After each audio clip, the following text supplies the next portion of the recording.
18h30, votre rendez-vous avec les vestiaires de Chanzy, 12e édition sur cette saison 22-23. Doucement mais sûrement, on arrive à la fin de ce championnat. Un championnat qui nous aura donné beaucoup de satisfaction, mais qui nous aura aussi un petit peu de temps en temps touché au cœur, parce qu'il y a eu des suspens. On peut dire qu'on a fait du Hitchcock presque pendant toute la saison. En attendant, nous, on va vous présenter une petite émission. On va revenir. Ils vous ont préparé des nouvelles rubriques et ça va être plus interactif, on va dire, par rapport à d'habitude. Mais on va tout de suite commencer, Hugo, par d'abord te remercier d'être avec moi pour la présentation, remercier Mathias Rondin qui assure la réalisation, et puis le programme, et puis notre invité. Complètement, Didier, on va aller directement sur le programme et le sommaire de l'émission, avec dans un premier temps le CV de l'invité. Vous l'avez vu sur les visuels, c'est Yann Kitwanga, seconde ligne du SA15 qui nous fait l'honneur d'être avec nous aujourd'hui. Ensuite, on ira voir un petit peu plus des petites questions que vous avez posées sur les réseaux sociaux, notamment sur Instagram.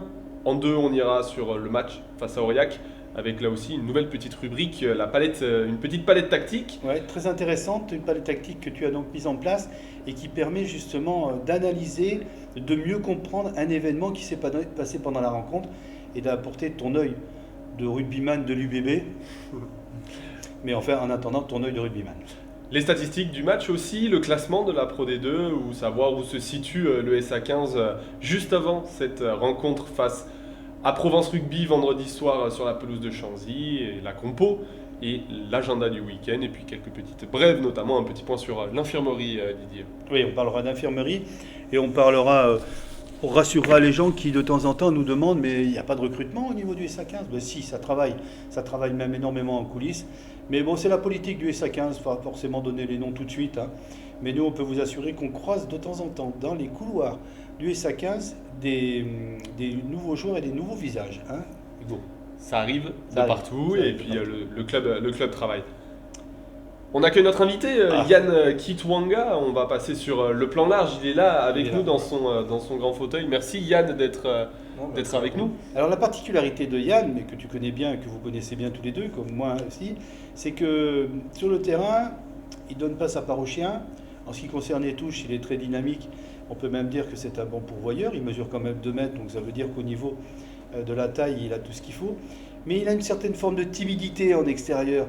Il est toujours très réservé, toujours très enclin à se mettre dans un petit coin, à pas gêner, comme il dit. Et tout à l'heure, quand je parlais de l'émission, il me dit, tu sais, je suis stressé.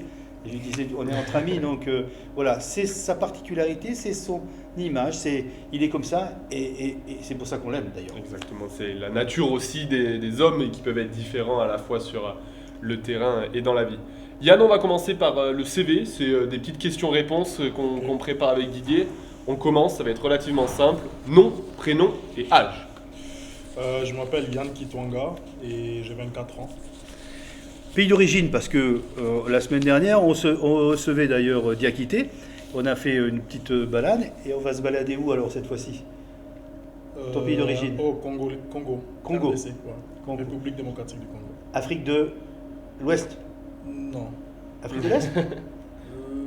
Si, non, Ouest. Ouest. Tu es né là-bas? Oui, je suis né là-bas, mais j'ai grandi en Afrique du Sud par contre. J'ai fait toute mon enfance en Afrique du Sud de 9 ans à 19 ans, avant que j'arrive à Bordeaux. Le poste que tu occupes? Deuxième ligne ou troisième ligne.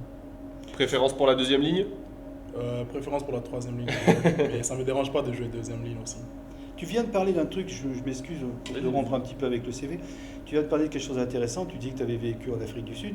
Imaginons que tu aies continué justement à vivre au Congo. Est-ce que tu n'aurais pas été plutôt attiré par le basket plus que par le rugby? Si, je suis d'accord avec ça. Je pense que j'aurais joué plus au foot ou basket que le rugby. Parce que là-bas, le rugby, c'est pas un très très grand sport. C'est l'Afrique du Sud qui t'a fait faire connaissance avec le rugby? Oui. J'ai joué au basket un petit peu et au foot en Afrique du Sud. Et un jour, j'ai décidé d'essayer un peu le rugby. Et j'ai trop aimé et j'ai continué à jouer. Imaginons que notre ami Mathias soit tombé sur un défenseur central de 2 mètres. Il serait peut-être pas meilleur buteur, hein, tu crois Peut-être pas. On le verrait un peu moins dans la chambre libre, peut-être. La situation familiale, Yann? Oui. Célibataire? Marié? Célibataire. Et maintenant, les clubs par lesquels tu es passé, de là où tu as commencé le rugby jusqu'à arriver au SA15. Ok, je commençais à 16 ans au Stormers, moins 16, jusqu'à moins 21. Et puis je suis arrivé à Bordeaux, j'ai joué en espoir. Et puis je suis arrivé au SA15 au début de la saison. UBB que tu connais bien. Que je connais bien. On va parler comment dirais-je, déjà de souvenirs, même si tu as une jeune carrière. Est-ce que tu as déjà dans ta tête, si je te pose la question, le meilleur souvenir rugby, c'est quoi pour le moment? Je dirais mon premier essai que j'ai marqué à Bordeaux, en top 14, contre Montpellier. Je pense que c'est un souvenir qui va rester avec moi toute ma vie. Et maintenant, si on devait te souhaiter quelque chose, ton plus grand rêve, que ce soit dans le rugby ou dans ta vie en général. Mon plus grand rêve. Mon plus grand rêve, je pense. Faire l'émission, déjà faire l'émission, hein, c'est ça. Oui. Mon plus grand rêve, ça serait de jouer international. Un match international, je pense. Pour moi, ça serait un... Et tu es éligible sur quel. Tu es éligible France, Afrique du Sud ou Congo? France, Congo. France Congo. Oui. D'accord. On va continuer à présenter notre invité et à faire mieux connaissance avec lui. Mais pour justement un petit peu améliorer nos questions, vous avez pris une très très bonne initiative, c'est-à-dire de faire participer un côté interactif. Et les gens pouvaient poser des questions sur la présentation des vestiaires de Chanzy. Et bien évidemment, tu les as pas triés, mais tu les as récupérés. Et tu vas poser donc les questions à notre invité. Elles vont s'afficher aussi à l'écran. On n'est pas les seuls à vouloir te poser des questions, Yann, la communauté aussi. Et la première question de l'IMGE, que fais-tu pendant tes week-ends ou pendant tes vacances? Pendant mes week-ends, je vais souvent à Bordeaux parce que j'ai beaucoup des amis qui sont encore là-bas, vu que j'ai passé 3 ans là-bas. Et pendant les vacances, j'aime bien. J'ai pas encore eu beaucoup de temps, mais je rentre en Afrique du Sud ou au Congo et visiter d'autres pays en Europe pour l'instant. Ta famille est en Afrique du Sud ou au Congo, les deux? J'ai mon père au Congo et le reste de ma famille en Afrique du Sud. Une deuxième petite question qui va s'afficher, c'est Nico-Diff. Tu progresses de match en match. Est-ce que tu souhaites t'inscrire dans la durée au SA15? J'ai pas compris la question. Et le contrat, est-ce que pour toi, le fait d'avoir un contrat un petit peu plus long, de rester ici à Angoulême, de te poser, de trouver tes bases, c'est quelque chose que tu souhaites? Oui. Je me sens bien ici au club et ça pourrait être intéressant si on pourrait voir dans le futur si je pourrais prolonger.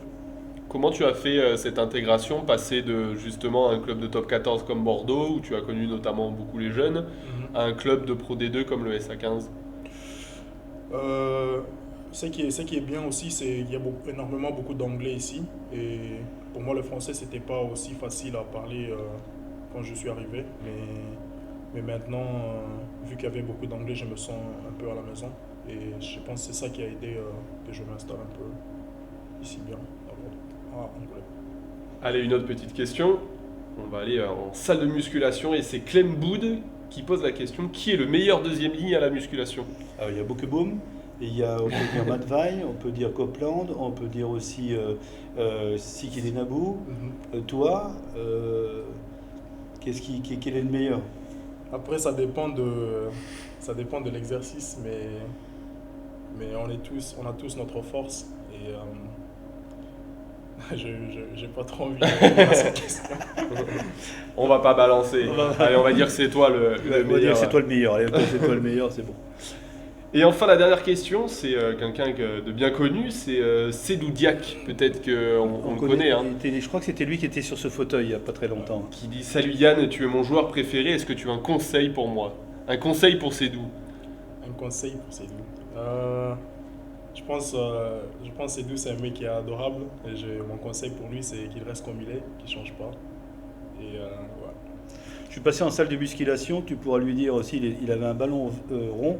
Et c'est pas la peine qu'il soit arrivé faire le football, il vaut mieux qu'il reste au rugby. Alors moi, tu sais, j'ai toujours cette question culinaire qui me tient à cœur. Qu'est-ce que tu prépares comme petit plat? Est-ce que tu te fais des petits plats? Est-ce que tu as des spécialités? Quelle est la spécialité congolaise? Il y a beaucoup de spécialités congolaises, mais moi, j'en fais pas. Normalement, c'est mes soeurs, quand je vais en Afrique du Sud, qui le font pour moi. Mais oui, je fais des plats, je fais... poulet et riz? Ouais, poulet riz, les pâtes... Je sais pas de carbo, des trucs comme ça. Des trucs simples que je pourrais faire pendant la semaine. Les poulets riz, c'est souvent ce qu'on retrouve, bien évidemment. Voilà cette petite nouvelle rubrique qui nous permet, nous, bien évidemment, de passer le relais aux gens qui nous regardent et de pouvoir participer. On continuera parce qu'il nous reste encore 2 émissions. 2 émissions pour les prochains matchs à domicile. Puisqu'on aura Biarritz et puis après on aura Mont-de-Marsan. On continue sur notre petit programme. Bien sûr. On va aller sur le retour de ce dernier match. On a quitté nos violets avec un déplacement à Aurillac, un déplacement plutôt rude. À Aurillac, c'est plutôt toujours un déplacement compliqué. Et on va voir avec ces images, et notamment Yann Kitwanga qu'on voit à l'écran, qui était titulaire pour cette rencontre. C'est toujours un match rude parce que d'abord il ne fait pas très chaud, ça c'est clair. Le terrain n'est pas un terrain extraordinaire et on peut dire que c'est Aurillac qui est très très fort devant, même si à l'occasion de cette rencontre, Hugo, le SA15 a montré qu'ils étaient capables de rivaliser, même plus puisqu'ils ont été très très bons. Et on le voit, c'est Aurillac qui marque ce premier essai avec une percée au centre du terrain par un de ses troisième lignes et puis un joli geste avec une chistera pour le jeune Ocagne qui nous avait déjà fait mal à l'aller et qui là aussi plante son essai. Ensuite, le SA15 va tenter de mettre la main sur le ballon. Aurillac se met à la faute. Ici, sur cette percussion de Matt Beukeboom, on voit le plaqueur qui ne se sort pas de la zone. Jacob Botica, buteur, va marquer les premiers points du SA15. Il y avait un petit peu de vent sur cette plaine d'Aurillac. Et à la mi-temps, le score, si mes souvenirs sont bons, était de 13-3. Non, c'est pas ça? Il me semble que ça doit être ça, il me semble. Et là aussi, donc le SA15 va tenter, avec l'entrée notamment d'Oléavéi, d'aller chercher physiquement ses joueurs d'Aurillac. Mais là, le numéro 6, le troisième ligne, se met à la faute. Le ruck était formé, il n'avait plus le droit de venir mettre les mains. Et il offre la possibilité de nouveau à Jacob, sur une pénalité à 35 mètres face au poteau, d'alourdir le score. Soyons honnêtes, la première mi-temps n'avait pas forcément été à l'avantage du SA15, bien au contraire. Et le retour des vestiaires et cette deuxième mi-temps a permis au SA15 de remettre la main sur le ballon et de produire du jeu qui malheureusement n'a pas été suffisant pour pouvoir l'emporter. Le SA15 avec de l'envie, peut-être un peu trop, on le voit ici, Gauthier Giboin joue dans ses 30 mètres, relance ce ballon qui est cafouillé un petit peu, et Aurillac va réussir à récolter une pénalité. Là aussi, peut-être qu'il aurait fallu sortir du camp un petit peu plus rapidement, et le jeune Ocagne, impeccable face au poteau, marque 3 points de plus. Je crois même que c'est lui qui a marqué la totalité des points de cette équipe d'Aurillac. Le SA15 qui va se rebeller, là aussi, lancé à 5 mètres de la ligne, un ballon porté qui est lancé, Oléavéi à la manette derrière et qui va réussir à passer derrière la ligne. Et là, le SA15 commence à y croire un petit peu plus, déjà pour le bonus défensif, et puis peut-être pour la victoire. Oui, on était dans les tribunes, on disait ça y est, c'est bon, ils vont nous faire un coup de massue ou un coup de dernière minute, mais et pourtant ils ont pilonné, mais par contre là c'est un très très bel essai avec un ballon porté, techniquement c'est fort, tout le monde est dans le sens de la marche, tout le monde est bien lié, et puis finalement le ballon qui arrive en terre promise, intéressant. De nouveau Jacob Botica au pied qui va passer cette transformation, il me semble, et on se dit que il va falloir jouer, mais malheureusement cette défense d'Aurillac est plutôt efficace. Oui, tu as raison, la défense d'Aurillac était très efficace, mais monsieur l'arbitre n'a pas pris ses responsabilités dans les 5 dernières minutes de jeu, puisqu'il y avait des positions de hors-jeu qui étaient flagrantes du côté d'Aurillac, et l'arbitre n'a pas sifflé, ce qui aurait pu nous valoir non pas une victoire, mais au moins un match nul. C'est un peu l'idée qui était la tienne dans les tribunes à la fin du match? Oui. Le minimum c'était de quand même prendre un point, mais si on pouvait marquer à la fin et gagner le match, ça pourrait nous aider énormément. Ouais, il y avait une bonne défense, tu as raison, mais il y avait une défense qui par moment était un petit peu hors jeu. Yann, on l'a vu sur ces images, un essai notamment sur ballon porté. Quand on fait partie du pack, notamment en deuxième ligne, c'est toujours grisant et intéressant de marquer ce type d'essai, notamment face à Aurillac, qui est peut-être un maître en la matière. Oui, énormément, parce que ça valide le travail collectif qu'on fait pendant la semaine. Et marquer sur un ballon porté, c'est pas qu'une seule personne qui marque, c'est le gros pack d'avant qui je sais pas comment dire, mais qui met tous les ingrédients pour marquer l'essai. À noter que justement quand tu arrives de l'UBB, toi comme toi qui arrives au top 14, tu t'inscris quand même en Pro D2 sur une rotation, hein. Souvent tu fais 50-55 minutes. Ça c'est le rugby moderne aujourd'hui, hein. Ouais. On ne peut pas dire que devant, le joueur va jouer la totalité des rencontres, sauf blessure bien évidemment. Oui. Hein. Oui. Et c'est pas frustrant pour toi. Non, pas du tout. C'est pas- Sur le début de saison, Yann a joué 12 matchs avec 37 minutes notamment en moyenne, donc ça rentre complètement dans ses statistiques et il a été titulaire 5 fois, ce qui est plutôt bien pour une première saison dans un club, notamment à ce poste de seconde ligne. Allez, en nouvelle rubrique. Et ça, c'est une rubrique qui me plaît bien. C'est une rubrique où on va parler un petit peu plus technique et on partagera bien sûr avec Yann. Et je te laisse, puisque c'est toi qui en es à l'initiative avec Mathias, je te laisse présenter cette rubrique. On a vu notamment le gros travail des avants, mais là on va regarder un petit peu un essai collectif. Ça commence par se lancer et 2 secondes il a fallu à Germain Burgot pour aller chercher ce ballon très très haut et qui va mettre dans un premier temps la défense d'Aurillac eh bien, un petit peu en retard. Là on voit 2 lignes de 3 bien placées, symétriques et qui vont avoir exactement les mêmes axes de course avec la rentrée et la course rentrante dans un premier temps de Mathis Lafont et exactement la même de Robin Copland juste derrière. Ce qui va permettre à l'Edo Hameau d'avoir un petit peu plus d'espace. Et ces courses rentrantes vont mettre la défense en retard et ouvrir cette porte intérieure pour Iñaki Ayarza, qui joue parfaitement son 2 contre 1. Et là, on se dit que l'essai en première main est tout fait, mais il restait encore un défenseur. Et on va le voir à vitesse réelle. C'est surtout le timing des passes, le timing des courses. Tout est effectué à la perfection. On a l'impression que c'est une danse un petit peu naturelle. Et cette prise intérieure aurait mérité d'aller marquer un essai, mais les 2 défenseurs aurillacois, les 2 ailiers notamment, ont permis on va le voir sur cette dernière image, le défenseur se concentre uniquement sur le joueur, et je pense que Marvin se voyait déjà aller marquer cet essai magnifique, mais par derrière, le défenseur le plaque et lui fait malheureusement sortir le ballon. Oui, intéressant, tu le dis, ce balai, et surtout on met en place des leurres, des joueurs qui viennent, je dirais, proposer quelque chose sans le faire, mais ils proposent d'attirer la défense, et effectivement, ça avait été très très bien joué. Lorsqu'on est avant, puis qu'on voit ce genre de lancement de 3/4, on doit se satisfaire quand même, on doit être content, non? Ouais. Pour les avants, ça fait du bien parce qu'on avance. Et si on marque, c'est énorme, mais vu que le ballon il est sorti en touche, Il a manqué de peu. Ouais, il a manqué de peu. Et on le voit aussi notamment avec Robin Copland en 3e ligne qui, avec ses profils hybrides, arrive à se mettre dans la ligne. Complètement. Et ces 3 lignes complètement parallèles et symétriques de 3 joueurs étaient vraiment intéressantes à voir. Rugby moderne, hein, puisque maintenant de plus en plus on a ces leurres, on a l'impression que les joueurs vont perdre du terrain en passant la balle très très en profondeur, mais finalement par l'axe de course ils arrivent à rattraper, à franchir la ligne d'avantage.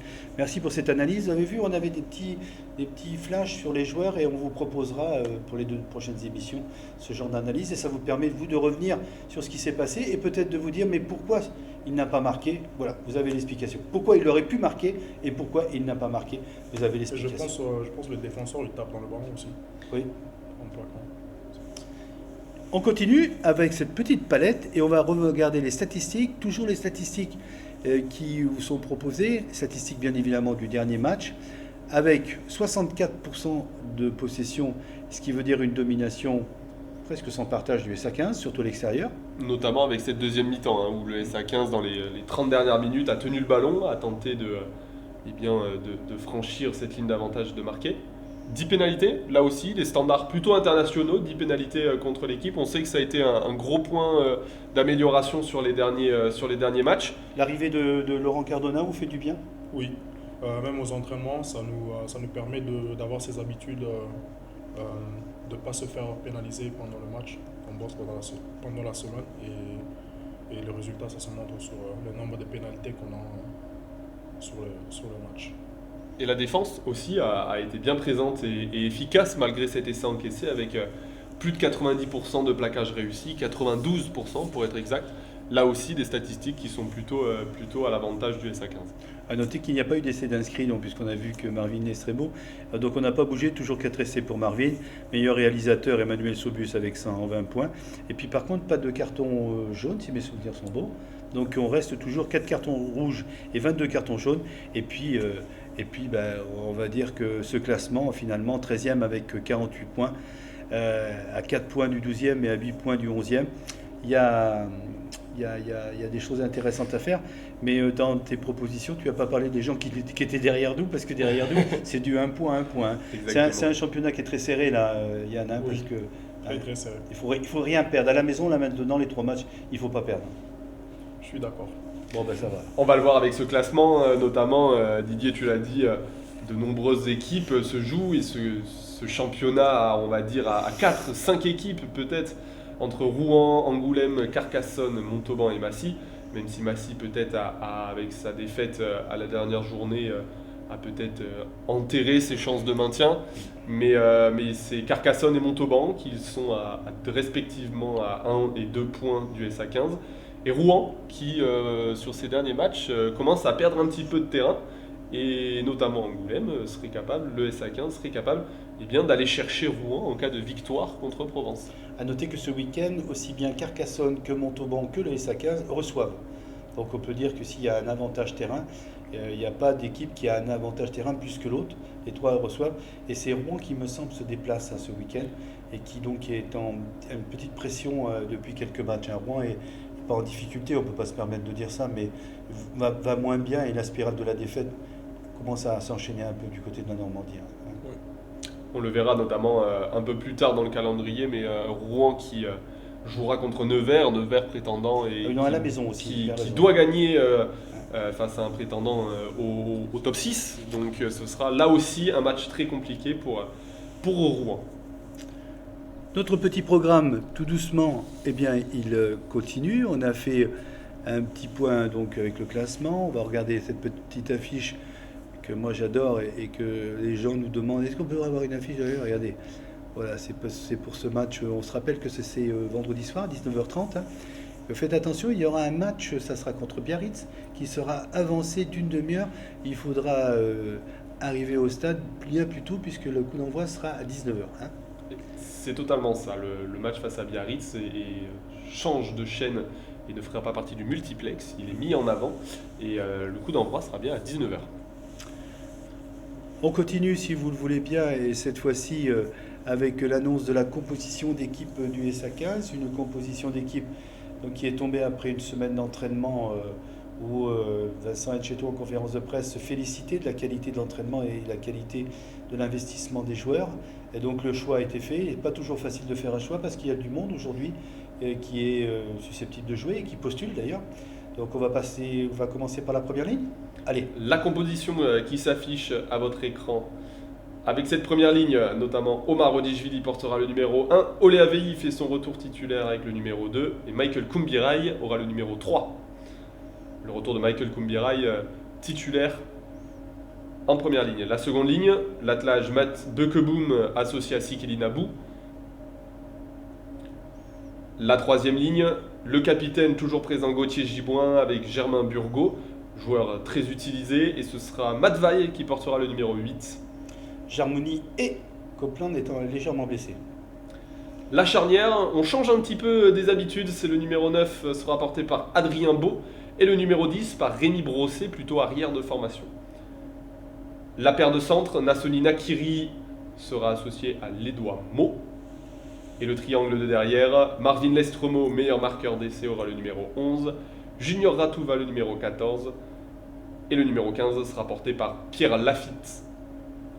Pour les finisseurs, le numéro 16, Pachi Bidar, le numéro 17, Ratchik Vartan, le numéro 18, Yann Kitwanga, le numéro 19, Nicolas Martins, le numéro 20, Lucas Rubio, 21, Jacob Botica, 22, Iñaki Ayarza, et pilier droit remplaçant numéro 23, Shota Gogiz Vanidze. Une place de remplaçant, ça fait partie de la rotation. Tu étais à Aurillac, aujourd'hui match de Provence, la semaine prochaine il y a un déplacement à Vannes. Il n'y a pas de ton côté je dirais, ton ego n'est pas contrarié. Non, pas du tout. Je sais juste quand je dois monter sur le terrain, je dois donner le maximum. Donner le maximum. Ouais. On compte sur toi demain soir. T'entends ? Ce match contre Provence, comment il a été abordé, Yann, au cours de la semaine ? On a essayé de garder notre énergie pour ce match demain. On sait que au niveau des rocks, on doit être précis et on sait qu'il va y avoir un gros combat dessus. On doit avoir nos ballons propres sur la conquête, sur nos touches, on doit avoir tous nos ballons. Et après, il faut juste avoir envie. En fait, demain, on doit avoir plus envie pour gagner ce match et essayer de maintenir ce club. On doit quand même rajouter, il a raison de le dire, que Provence vient demain en gagnant 4 points pour une victoire et se rapprocher du top 6, c'est-à-dire d'une éventuelle qualification pour la fin de saison. Et là aussi, la défaite, nous, de notre côté, face à tous ces prétendants au maintien, est presque interdite. Avec le championnat qui nous attend derrière, puisqu'on aura les 2 réceptions de Biarritz et Mont-de-Marsan et le déplacement au Oyonnax. Donc les points, il vaut mieux les prendre dès vendredi face à Provence pour se donner un petit peu d'air. On continue avec un petit point sur l'infirmerie. Tu t'es transformé en docteur Hugo Rive, bonjour. Un petit point sur l'infirmerie. On a parlé, je t'ai un petit peu précédé, mais on a parlé justement de Jarmouni, on a parlé aussi de Copland. Et puis un petit mot quand même peut-être sur Sobus, j'ai vu qu'il ne faisait pas partie de l'effectif. Notamment cette charnière plutôt habituelle qui est Manu Sobus associé à Mathieu Hugade. Ces 2 joueurs sont malheureusement blessés. Emmanuel Sobus au niveau de l'épaule et Mathieu Hugade, c'était déjà le cas à Aurillac, puisqu'il s'était blessé pour la réception de Grenoble, a toujours cette cote un petit peu douloureuse, mais il devrait faire son retour en tout cas dans le groupe pour le match à Vannes. Et donc voilà, puis après au niveau infirmerie c'est à peu près tout. Jean Mouni on l'a dit tout à l'heure, et puis on a dit aussi... les blessés de longue date que sont Irakli, Shradadze, où malheureusement on est plutôt sur une fin de saison de son côté. Mais après, c'est plutôt des choix de coach. Ouais, choix de coach, ça fait partie des choses normales dans une équipe. On part maintenant sur un point billetterie. On sait qu'il y a une organisation qui est mise en place au niveau du SA15. Cette organisation, eh bien, à un moment, elle ouvre les portes du stade. Et on ouvrira les portes du stade à quelle heure demain soir ? À 17h30, on ouvrira les portes du stade avec la bodega qui sera ouverte. Vous pouvez prendre une petite bière en attendant le coup d'envoi qui sera lui à 19h30. C'est plus la Saint-Patrick, hein. C'est plus une bière achetée, une bière offerte jusqu'à 18h30, on est bien d'accord ? C'est plus la Saint-Patrick. Et pour autant, vous avez aussi la possibilité de prendre vos places directement sur la billetterie en ligne avec une petite offre qui va se terminer demain soir. C'est le pack pesage avec les 3 derniers matchs de la saison en pesage avec un pesage offert, c'est-à-dire un prix de 22 € à la place de 33 € pour l'achat de 3 pesages sur la fin de saison. Donc voilà, vous voyez qu'on se bouge du côté du SA15 et surtout on se bouge pour que le 16e homme soit le plus compact possible, le plus important possible. Et c'est donc une initiative, j'espère que vous y allez y adhérer. On vous reproche souvent de ne pas faire de choses vis-à-vis des supporters. Là, ce n'est pas le cas.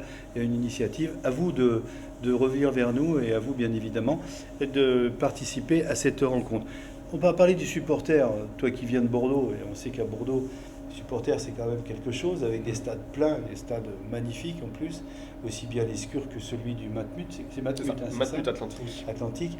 Quand tu es arrivé ici, un stade plus petit, mais tu sens la chaleur des supporters, le respect du supporter, la gentillesse ? Oui, bien sûr. Et ici, j'ai remarqué que le public, ils sont plus proches du terrain.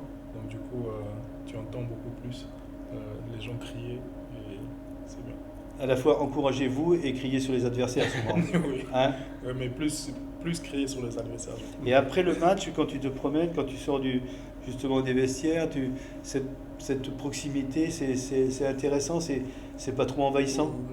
Non, je trouve ça, c'est différent, ça change un peu parce qu'à Bordeaux, après les matchs, on ne marchait pas avec les supporters et je trouve ça, c'est différent, c'est bien. Vous voyez, nous, on a dit qu'on l'aimait, mais vous voyez, à votre tour, il dit qu'il vous aime, vous les supporters, et ça, c'est une très très bonne chose. Que faisons-nous ce week-end ?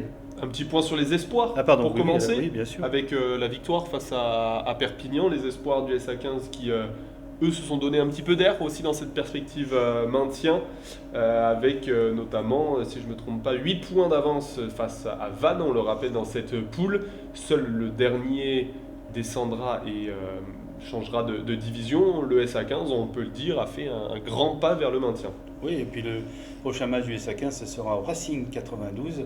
Et il y a toujours des coupures dans ce championnat espoir. Des fois, on a une trêve de 3 semaines, des fois, c'est un mois, ou des fois, on joue 2 week-ends. Donc, on va suivre les espoirs, mais tu as eu raison de le dire, ils se sont donné une bonne bouffée d'oxygène sur ce classement. Match face au Racing qui aura lieu le 16 avril. Et de l'autre côté, c'est aussi les Crabos et les Alamerceries qui, eux, iront du côté de Montauban le 1er avril 2023. Voilà pour ce qui est de l'agenda du week-end pour la Pro D2 et les espoirs. On a presque terminé puisqu'on a bien joué. 30 minutes et des poussières. Complètement, on regarde juste peut-être la journée de Pro D2 qui va s'afficher à l'écran et ça commence dès ce soir avec un beau match, là aussi, Colomiers-Mont-de-Marsan. Exact. Un match de prétendants aux phases finales. Et puis ensuite, Massy accueillera Grenoble. Le SA15, on l'a dit, dès 19h30, accueillera Provence. Rouen accueillera du coup à la maison Nevers. Montauban, Aurillac. Béziers face à Vannes. Carcassonne face au Biarritz Olympique. Là aussi, il faudrait que le Biarritz Olympique essaye de conforter sa place dans les 6 en allant chercher une victoire sur la pelouse de Carcassonne. On peut dire qu'ils sont vraiment au mieux en ce moment. Et Oyonnax accueillera Agen. Ce sera le match en prime time de cette Pro D2 et aussi un gros duel du côté d'Oyonnax. Quelques petites brèves, il y aura certainement un déplacement qui sera organisé par les supporters pour aller à Vannes. La semaine dernière, ils étaient donc avec nous à Aurillac. C'était très très intéressant. Un match aura lieu le 7 avril. On vous disait tout à l'heure qu'il y avait donc en coulisses, et grâce à Antoine Roger et bien sûr le président Didier Pichot, c'est surtout Didier Pichot le président et Antoine Roger, eh bien déjà quelques signatures qui sont dans les tiroirs, il reste juste plus qu'à les valider. C'est un petit peu, je dirais, les choses. Et puis il y avait cette semaine une commission de discipline suite à l'incident. Vous vous rappelez, à la fin du match, il y avait eu un incident entre Grenoble et le SA15. Finalement, il n'y aura pas grand-chose parce qu'on a considéré qu'il y avait eu plus de bruit, je t'arrache, je te secoue le maillot. Et on a donc, on peut penser que ça ne sera rien. Les deux clubs ont dit, nous on était frustrés par la défaite, c'est Grenoble qui parle. Et puis nous on était un petit peu dans le furieux de la victoire, ça c'est le SA15 qui parle. Il vaut mieux être dans la position du SA15 que celle de Grenoble à l'occasion de cette dernière rencontre. Donc il n'y aura pas grand-chose. Voilà, nous on va se quitter puisque c'est la fin de l'émission. On se retrouve non pas la semaine prochaine puisque nous irons à Vannes. Toujours un beau déplacement à Vannes. Ce stade de Vannes est magnifique, la ville de Vannes est magnifique, les crêpes sont magnifiques et les bigoudines sont très belles. Bon ben celles de mon âge, celles de votre âge peut-être pas. Et puis la semaine d'après, on aura l'occasion de se retrouver pour la venue de l'équipe de Biarritz qui sera là. Et on se rappelle qu'au match aller, on n'a pas fait un très très bon match à Biarritz. Non, ça faisait partie de ces déplacements un petit peu compliqués et périlleux où le SA15 était revenu bredouille. Un petit mot pour conclure, Yann, c'est toujours l'invité qui fait une conclusion et puis qui dit au revoir à tout le monde. Ah, ok. C'est lui qui ferme la porte et qui éteint la lumière. Alors vas-y. Ah, ok, je voulais remercier tout le monde pour l'invitation et j'espère vraiment que demain on va faire un gros match et la victoire ici à Chanzy. On a été très très heureux vraiment de t'accueillir. Ça a été un très très bon moment. Merci Hugo, merci Mathias. Et puis à dans 15 jours. Et merci de votre fidélité. Et parlez de l'émission à tout le monde pour qu'on ait beaucoup de gens qui viennent nous voir. Parce que pour nous, c'est toujours intéressant de passer cette demi-heure avec vous. Merci et à demain soir, bien évidemment, dans les tribunes et pas sur le terrain, ce qui nous concerne. Lui, il y sera sur le terrain.